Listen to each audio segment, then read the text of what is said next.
பேசாம இருங்க ரெண்டு பேரும். என்ன பாரா இருங்க ப்ரோ. இளைஞர்களுக்கு ஒரு விழிப்புணர்வு.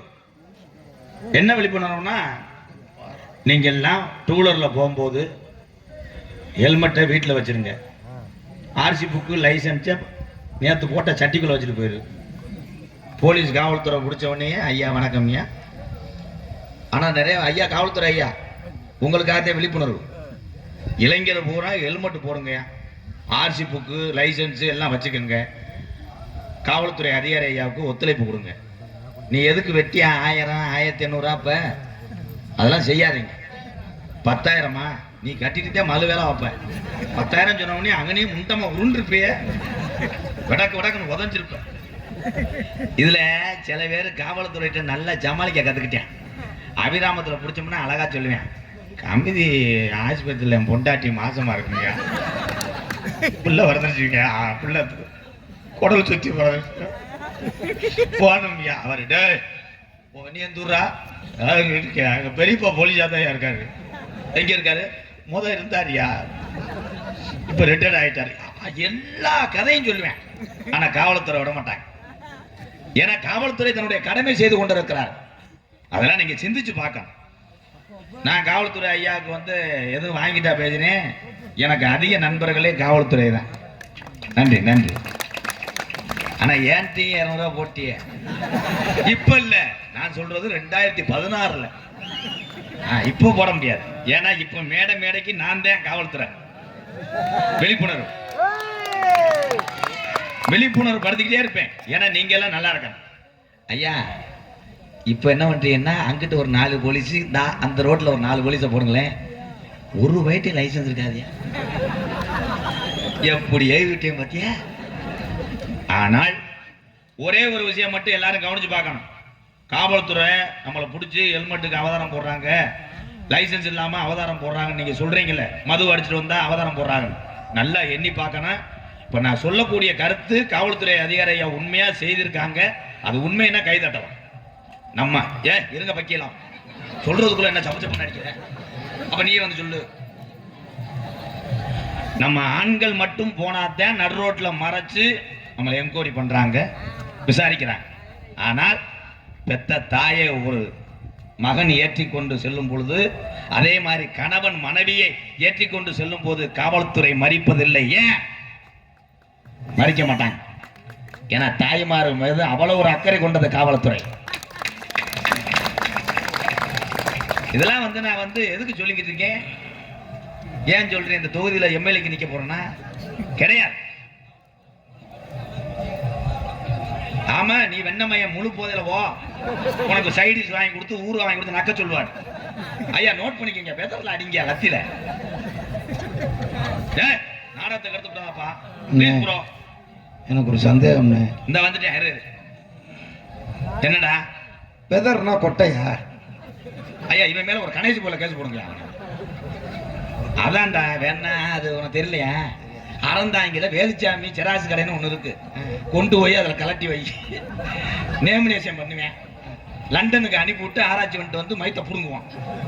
என்ன ஒரு கொஸ்டின்.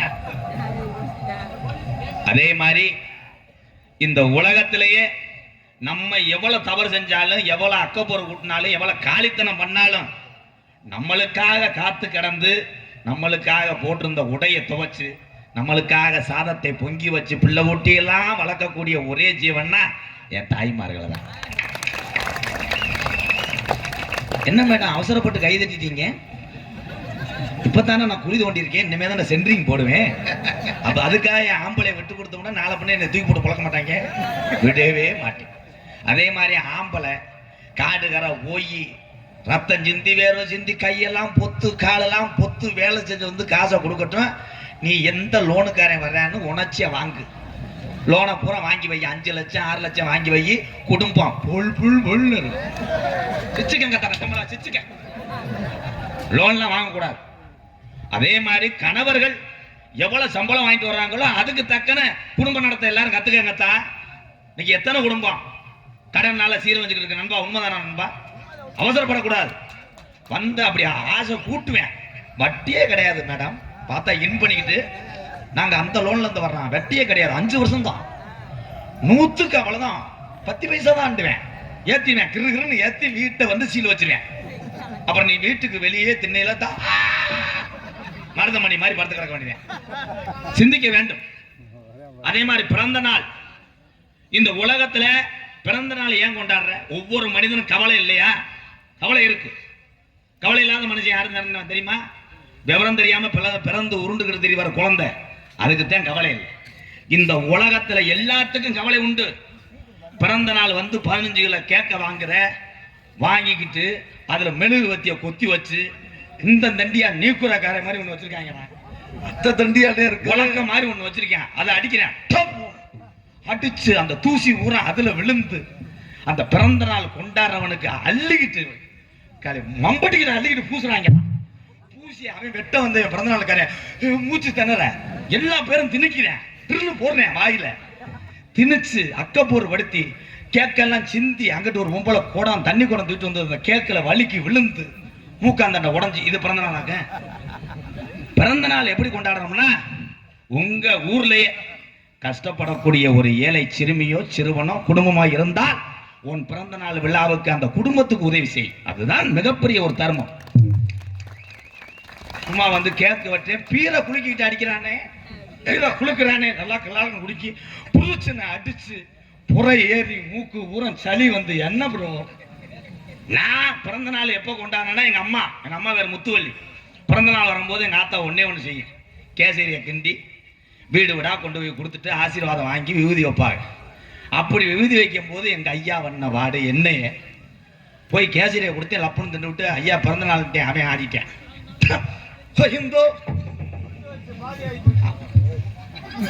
அந்த சாமி அடிக்கிறதுக்கே பாரி ஆகி போச்சான். எங்க ஐயா சாமி ஆடி ஒரு காய்க்கில விபூதியை மூஞ்சில உருட்டி அடிச்சார். வீடே தெரியாம 1/4 மணி நேரம் சுத்திட்டு வீட்டுக்கு வந்து.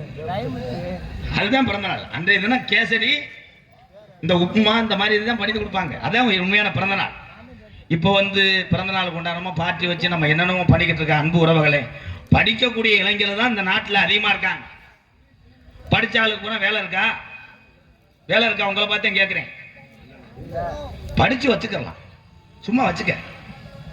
இந்த நாட்டில் படிச்ச ஆளுக்கும் திறமையான ஆளுக்கும் வேலை கிடைத்து விட்டால் என் தமிழை எதுக்காக பொண்டாட்டி புள்ள தாய் தகப்பனை அத்தனை பேரையும் விட்டு இந்த திருவிழாக்கெல்லாம் பார்க்க முடியாம வெளிநாட்டில் கஷ்டப்படக்கூடிய ஒவ்வொரு தமிழனையும் எம்கேஆர் வணங்குறேன். அடுத்த பிறவியில அந்த நிலைமை உங்களுக்கு வரக்கூடாது. கருத்தாத்தான் பேசிக்கிட்டே இருப்பேன். ஏய், அந்த கட்டாள மேன அரடா உன்னை வரக்கூடாதுன்னு சொல்லுவார் நாடகத்துக்கு. அந்த பருத்தி பால் முண்டை முருகா, அவனை அங்கே போச்சுடுற. அவனை நாடகத்தை கெடுக்க பாக்குறியா? அந்த அப்பா முட்டை மேனே என்ன பேசிக்கிட்டு இருக்க நீ? தென்பாண்டி ராமேஸ்வரம் தந்த தெய்வ சுடர் அப்துல் கலாம். தென்பாண்டி ராமேஸ்வரம் அந்த தெய்வ சுடர் அப்துல் கலாம். தென்பாண்டி அட ராமநாடு அந்த ராமேஸ்வரம் அவர் படுத்திருப்பது அந்த பேக்கரும் அவர்தான் அப்துல் கலாம். தென்பாண்டி ராமேஸ்வரம் தந்த தெய்வ சுடர் அப்துல் கலாம்.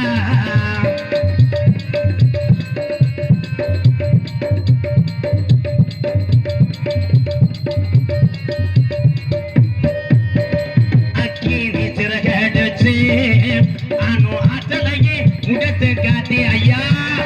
அக்கினி சிறகடிச்சு அணு ஆற்றலையே உடைத்து காட்டி வெற்றிகளை குவித்தாரையா. பெரும் பாசம் இது நம்மளெல்லாம்.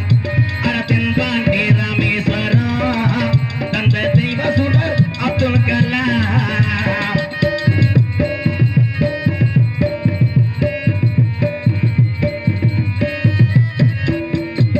பள்ளி செல்லும் இங்க உள்ள பள்ளி செல்லும் பிள்ளைகளுக்கெல்லாம் பெற்ற தாய் போலே இருந்தவரா.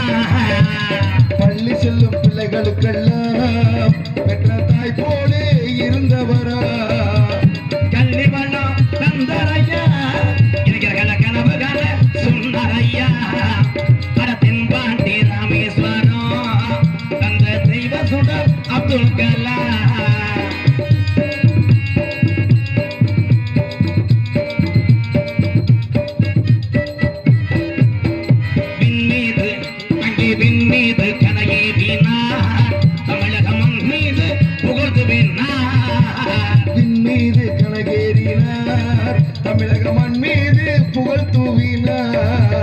உங்களை எண்ணி பாடுகின்றோம் பெரும் உத்தமரா தங்கக்கலா பட பெண் பாண்டி அட பாட்டியனூரு அட தாண்டி போனா அட பரவக்கூடி அட வந்துருச்சு அட சக்கரக்கூடி ஒரு டோல் கட்டா அட 4 ரோடு அட நேரா போனா அட பாம்பன் பாலம் அட இறங்குறதுக்கு முன்னாடி அட வந்துருச்சு அட பேக்கரம்பு அவர்தான் அப்துல் கலாம் ஏ தென்பாண்டி ராமேஸ்வரா தந்த தெய்வ சுடர் அப்துல் கலாம்.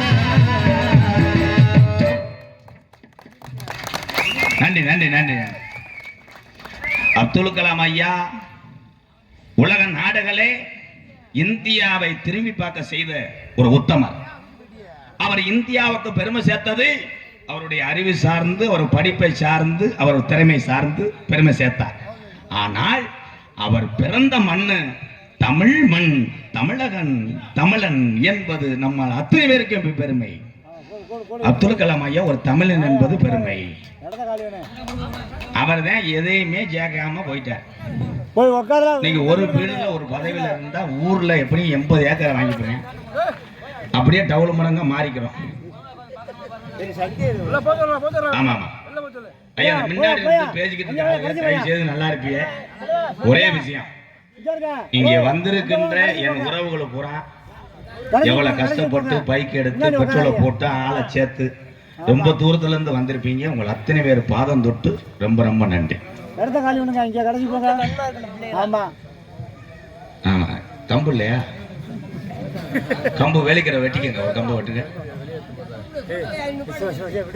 ஐயா ஐயா இரு ப்ரோ, ஏத்து பேசாத ப்ரோ. இப்ப நினைச்சு உன வீட்டுக்கு வண்டி வரும், உழைக்க தெரியாத பேப்பாய மேனா இருக்கிய. நல்ல பாம்பு கிட்ட போய் நீ முட்டையை உடைச்சு ஊத்துறதும் அவங்கள்ட்ட எழுத்து பேசுறது ஒண்ணும். இப்படியே வச்சுக்கிட்டே இருப்பா. இப்பதானே விழிப்புணர்வு பண்ணேன், புழைக்க தெரியாத பேப்பாய மேனே. ஓ வீட்டு சொத்த பூரா எழுதி நக்கி தெரியப்படப்போ பேசாம இருந்தா விடுவேன். அப்புறம் அவங்களை எழுத்து பேசிக்கிட்டே இருக்கேன். என்ன ஐயா, இந்த கருப்பு மட்டையும் இந்த வெள்ளை மட்டையும் தூக்குங்க.